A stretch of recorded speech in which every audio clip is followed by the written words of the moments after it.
while I was in the lab, I remember having to walk in the lab at 2 o'clock in the morning to turn off a hot plate. I was like, if we have technology like Nest in the home, why don't we have it in the lab where the value is 100 times higher? That began the company TetraScience. It's now gone on to raise 80 plus million in venture, has a few hundred employees. We started that business around sensors and this concept of Internet of Things, but specifically focused on labs. And it was very much focused around driving efficiency and data capture for scientists.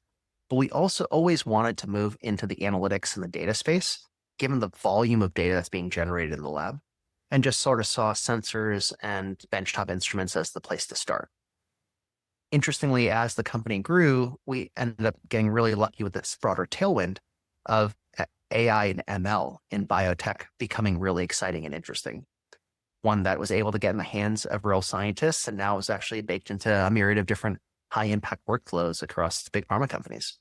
I remember TetraScience, one of the biggest biotechs in Boston, they were trying to bring a new drug to market and had an experiment that we were able to help save and capture data for them that took 3 to 4 months off the development time of that specific drug, which ended up doing like $1 billion plus top line. It's probably doing like 3 billion now top line. So that was a couple $100 million in savings that we were able to deliver for them for a fairly modest set of technology.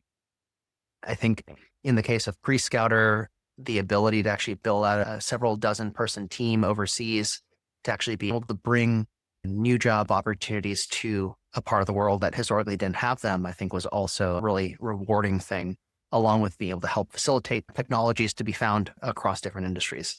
So a lot of ups and downs across both, but those I think would be some of the characteristic examples that often stick with you for a long period of time.